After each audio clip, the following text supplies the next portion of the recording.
All right, so this week, guys, we're going to talk about a little bit of grouper, the new regulations that we might be getting, or per se, it's what might happen here in the near future. So, Brett, you were just go ahead and explaining to me and Danny a little while ago about what was going on with the red grouper and what this might be happening here in the near future. Yeah, so here in the South Atlantic, just today the email came out from the South Atlantic Council that was notifying anglers of a period of public comment because there's going to be a proposed change in the catch limits for red grouper. And it's going to be quite a drop next year from about 430,000 pounds per year for the whole recreational harvest for the South Atlantic to about just a little bit more than 75,000 pounds for next year. And that's a pretty steep drop in red grouper.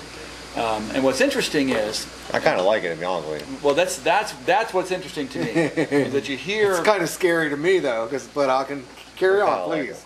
Right. Well, see, Danny here doesn't fish offshore as much. Correct. As Andy does. Right. He crushes it when he does, but he doesn't get out there as much. But this is what's interesting, and this is what gets under the skin of a lot of recreational anglers is when they're out there and they see a fishery struggling, and I'm presuming that you're saying you like that because The grouper has been struggling for years on end. Absolutely. We've got a need help. grouper issue here on the that's east coast of absolutely. Florida. It's probably everywhere. I don't know.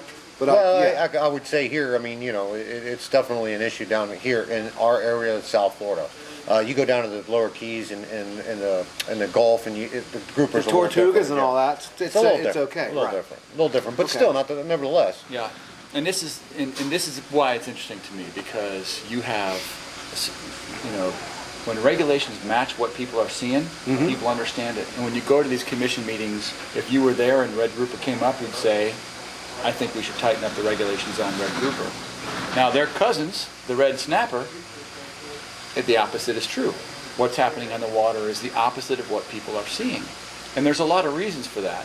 But that's the kind of situation that creates this mistrust between fishermen and managers, and that's Right, that red snapper thing is ridiculous about what they're closing. And it almost seems like they're benefiting. And I'm playing devil's advocate here. But it almost seems like it's benefiting the commercial people only, and the recreational people are getting the short end of the stick. yeah. But now it just seems like we were talking about with the grouper, it's going to be the opposite. It seems like the It's almost commercial like they're guys, switching plates on us, kind of. right, and the grouper seems like the commercial guy's going to get the short end of the stick, and the recreational guy can go out there and have his. Correct. Both. It's like with the snapper. You hear the guys Gulf Coast. These guys go out there. All you hear is, "We can't catch grouper. We can't get. It's red snapper, red snapper, red snapper, red snapper." Then Yeah. you talk to somebody who's overseeing the fishery, and there's like, "Well, according to our reports, there's not that many red snapper out there." I'm like, "Dude, really? I Yeah. mean, come on." Well, there's a couple of reasons for that, and one is, number one, the rate at which they grow. In red snapper, they grow over a time period. They grow really fast to get to a size. So 2 when they're years, like 3 years, 4 3 to 5 years old, Okay. they're almost as big as they're going to get, and their length almost levels off. Okay. Statistically, it's the same, especially from like 7-8 years on, if they live to be 30 or 40 years old. And that's very important for the reproductive rate. Now, a red grouper is more traditional, like a snapper grouper, complex fishery that lives to be 25 or 30 years, and their growth rate is a little slower. So they don't get to that good prime size where they're good in reproduction, really what they call fecund, where a female has a lot of eggs until they're into their teens. They're a slow-growing, older fish, and so that's one aspect of it. And the other aspect that we talked about a little bit earlier was the habitat issue. And red snapper, they stay offshore. They're an anomaly as far as snappers and groupers go. A lot of them come inshore. Red snappers don't.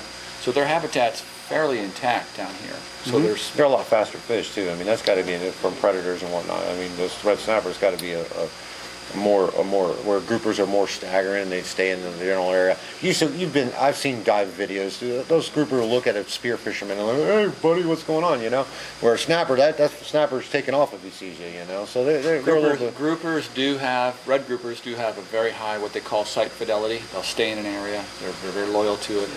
But they also, throughout their life cycle, use a lot wider range of habitats, and it comes in a lot closer. They spawn offshore, Right. but the fertilized eggs drift inshore, and they come all the way inside the inlets, into the marsh areas. And it takes about you know, when they're little, it takes about 45 days for that fertilized egg to start to do something and look like something. By that point, they're pretty much in here, and they work their way out. Like you said, they're slow growers, but they need that inshore habitat that we talk about for snook and for sea trout. Snappers and groupers need that habitat too when they're real small. Right. And then when they move to the nearshore reefs after they're a few years old, still not sexually able to reproduce, and they're all females. I had to think for a second. The red groupers all start out as females. They're all still females at that point, but they need those nearshore reefs close to the beach that we have here. As a, you know, like we talk about a lot, how they use it kind of like a ladder in their life cycle, out to deeper water and out to deeper water. A little bit bigger, a little deeper, a little bit bigger, a little deeper, a little bit bigger, and it's not like they grow up, turn adults inside, and then run offshore out to the offshore reefs. They need the nearshore, the inshore habitat, the nearshore habitat, and then mid, and then deep. So it's, you got to have everything, all four. Everything's got to come together. And our inshore is starting to take a beating. I shouldn't be changing conversation much, but it's just, we got to have. If you don't have habitat, you're not going to have the fish. Right, and interesting that you're saying this, because the reality of it is those fish that are targeted the most are the ones that are the inshore reef. That's the easiest way. The easiest people are going to get to it. It's not as rough. When you go to, especially in our area, when you go on offshore reef, you're talking 300-400 feet of water. You got stronger currents. You got stronger things to deal with. That's where your red snappers hang out in the deeper water. They don't come in, right? The true American reds never come into shallow water.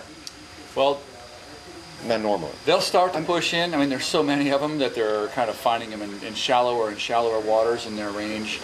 But it's not that it's not as complex. It's just that the grouper, it's just easier to screw up habitats that are important for them in their life cycle accidentally.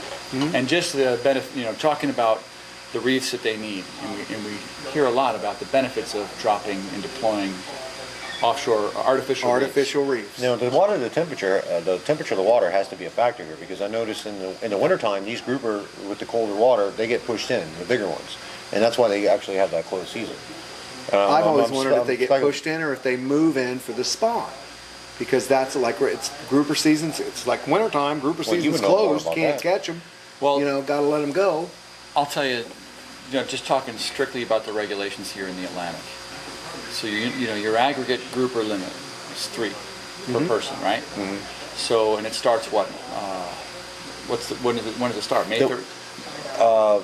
April 1st, if I'm correct. April 1st is season when it open till for March gag 31st. grouper. March 31st. Yes. So it just opened up. It's going to be interesting to see how, you know, the season for red grouper is going to close way before the end of the year, I would guess. Right. And this is where it gets interesting as well. And this is where there is some contention in that the way that they estimate, well, like you asked me earlier, well, how are they going to know how many grouper recreational fishermen are catching? The only way they can know that now is the people that are standing at the dock that intercept you when you come in and say, what'd you catch? Did you catch any red grouper? That's why we got this program. So this is the this is the solution. That's the future right there. There is no, folks, that is the future.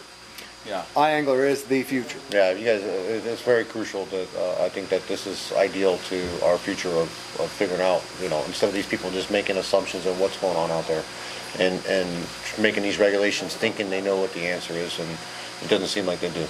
I mean, 95% of the time, but we're getting short on time, guys, so let's close this out. There's such a broader area that gets covered by all the recreational anglers. There's so many more recreational anglers than there are commercial anglers. And then if you can get the recreational anglers to go on iAngler and log all their grouper catches, it gives the fishery management people a better look at what's going on. Because, look, I don't think they really like to shut things down. I think they wish it was like, hey, there's so many fish, everybody fish, have at it. Sure. But it doesn't work that way. Today's age is where we're getting together and we're grouping together. Start making those fish count, because they're using this data.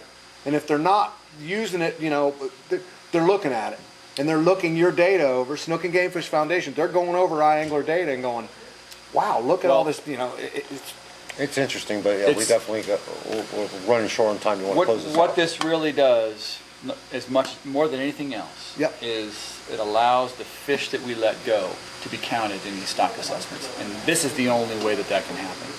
Whether it's a grouper that's legal, whether it's out of season but it's big enough, whether it's too small, those fish have never counted in a stock assessment, and this is the only way they'll be able to tell whether or not their estimates of, oh, we had a really good red grouper spawn 2 years ago.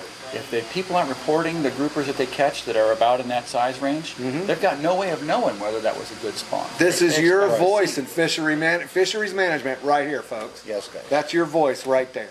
And that's the future of fishing, guys. So stay tuned next time, and we'll get you something else going. iangler.org is where you can sign up.